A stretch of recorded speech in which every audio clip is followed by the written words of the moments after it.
Okay, next topic है हमारे पास solubility. Solubility क्या होता है? Substance is its maximum amount that can be dissolve in specified amount of solvent eight specified temperature. एक particular solvent का जो अमाउंट है उसमें हमारा जो मैक्सिमम अमाउंट ऑफ सब्सटेंस है वो डिजॉल्व हो जाए, उसी को हम क्या बोलते हैं? सॉल्युबिलिटी। ओके, सॉल्युबिलिटी अब हमारे पास कुछ टाइप की सॉल्युबिलिटी यहाँ पे गिवन है हमारे को। पहली है solubility of solid in a liquid. Solubility में हमारे पास एक हम जो मेन पॉइंट याद रखते हैं वो है कि लाइक डिजॉल्व लाइक, जैसा है वैसा डिजॉल्व होगा। Every solid does not dissolve in given liquid. सीधी बात है, हम सॉलिड को लिक्विड में डिजॉल्व करवा रहे हैं, लेकिन सारे ही सॉलिड एनी लिक्विड जो हमारे को गिवन है उसमें डिजॉल्व हो जाए ऐसा ज़रूरी नहीं है। जैसे कि हम sodium chloride that is or NaCl और sugar dissolve in readily in water. Okay, ये तो हम करते ही, हम इवन तो घर पे भी करते कि जो हमारे पास शुगर सॉल्यूशन है या हम NaCl का जो सॉल्यूशन है वो NaCl को वाटर में डिजॉल्व करते ही है।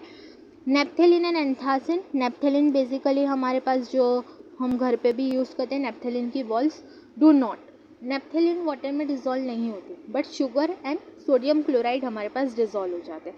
अगर दूसरी साइड में बोलूँ तो नेप्थेलिन और एंथ्रासिन जो होते हैं वो हमारे पास बेंजीन में डिज़ोल्व हो जाते हैं, लेकिन NaCl और शुगर नहीं होते। दैट मीन्स यहाँ पे से जो हमारे पास चीज़ें निकल के आ रही है वो क्या है कि जो हम पोलार सॉल्यूट्स लेते हैं वो किस में डिज़ोल्व होते हैं? In polar solvents. And non polar solutes dissolve in non-polar solvents. That is the term given here.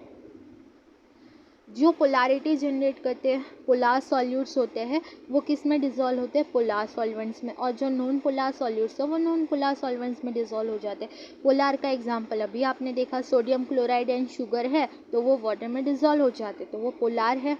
Non polar जो है वो हमारा नेप्थेलिन एंड एंथ्रासिन है जो कि बेंजीन में डिज़ोल्व नहीं होते, और इसी को हम क्या बोलते हैं? Like dissolve like. ओके, जैसा है उसमें वैसे ही कंपोनेंट हमारे पास सूट करेगा। अब हम पोलार को नॉन पोलार में डिज़ोल्व करने जाएंगे तो डेफिनेटली वो नहीं होगा। When a solid is added to the solvent, some solutes dissolve and its concentration increase in solution. Okay, अब हम कोई सॉल्यूट डालेंगे सॉल्वेंट में तो सीधी बात है वो सॉल्यूट क्या करेगा? डिज़ोल्व होगा, और डिज़ोल्व होने के बाद वो कंसंट्रेशन इंक्रीज़ करेगा।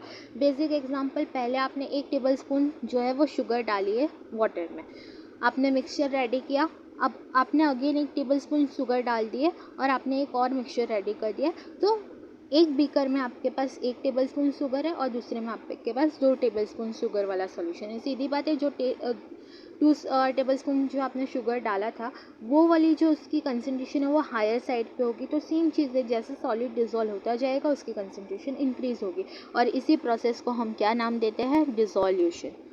Some solute particles in solution collide with the solid solute particles and get separated out of the solution, and this process is known as the crystallization.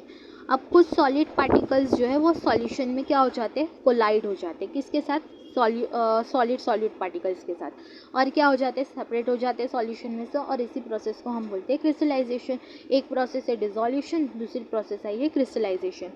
A stage is reached when the two processes occur at the same rate. Under such condition, number of solute particles going into solution will be equal to the solute particles separating out, and a state of dynamic equilibrium is reached. Basically जो dissolution है और crystallisation है ये दोनों process हमारे पास क्या होगी? Equilibrium में होगी, और इक्विलिब्रियम में है तो सीधी बात है दोनों हमारे पास जो सॉल्यूट और सॉल्वेंट है और जो सॉल्यूशन बन रहा है वो दोनों के बीच में क्या होगा? हमारा इक्विलिब्रियम स्टेबलाइज होगा, इक्विलिब्रियम हमारे पास पहुंचेगा। दैट मीन्स कि जो नंबर ऑफ हमारे पास जो पार्टिकल्स है जितने बाहर जा रहे हैं उतने ही हमारे पास सॉल्यूशन में भी आ रहे हैं, जितने सॉल्यूशन में से बाहर जा रहे हैं उतने ही सॉल्यूशन में आ रहे हैं, और इसी प्रोसेस में हमारा डायनामिक इक्विलिब्रियम अचीव होता है। At this stage the concentration of solute in solution will remain constant under the given condition. और यहाँ पे जो concentration है solute की solution के अंदर वो क्या रहती है? remain unchanged, या तो बोल सकते हो constant रहती है।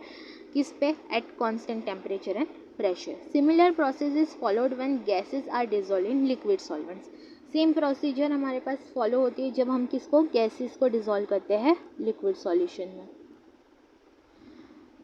Such solution in which no more solute can be dissolved at the same temperature and process and is called the saturated saturated solution भी आप लोगों ने ऑलरेडी पढ़ ही रखा होगा कि एक पर्टिकुलर टाइम के बाद हम और ज़्यादा सॉल्यूट अब उसमें ऐड नहीं कर सकते, वो एक सेम टेम्परेचर और प्रेशर पे ये कंडीशन हम देखते हैं कि जो सॉल्यूशन है वो अब एक सैचुरेशन पे आ चुका है, अब हम उसमें ज़्यादा कोई पार्टिकल्स ऐड नहीं कर सकते, तो वही सॉल्यूशन को हम क्या बोलते हैं, saturated solution. And unsaturated solution is one which more solute can be dissolve at the same temperature. Unsaturated मतलब हम जितना चाहे उतना डिजॉल्व कर सकते हैं।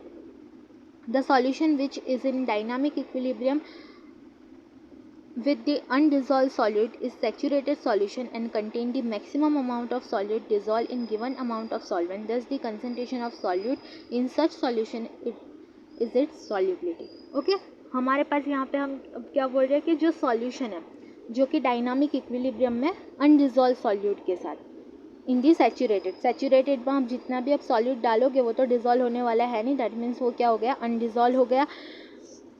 And contains the maximum amount of solute, तो जो हमारे पास वो सॉल्यूशन है उसमें क्या है, मैक्सिमम अमाउंट ऑफ सॉल्यूट अभी भी क्या है, प्रेजेंट है given amount of the solution में, और इसी को हम क्या बोलते हैं, उसी की सॉल्युबिलिटी बोलते हैं कि the concentration of solute such solution is solubility. Earlier we have observed that the solubility of one substance into the another depends on the nature of substance. Okay, हमने ऊपर देखा जो पोलार वाला जो हमने कंसेप्ट देखा था उसमें हमने क्या बोला कि पोलार होगा तो पोलार सॉल्यूट पोलार सॉल्वेंट में और non polar solute non polar solvent में डिजॉल्व होगा। In addition to this variable to other parameters, यहाँ पे हम दो और चीज़ें देख रहे हैं। यहाँ पे जो हमने देखा उसमें हमने क्या देखा, टेम्परेचर एंड प्रेशर भी हम इंक्लूड करेंगे एट कंट्रोल फिनोमिना।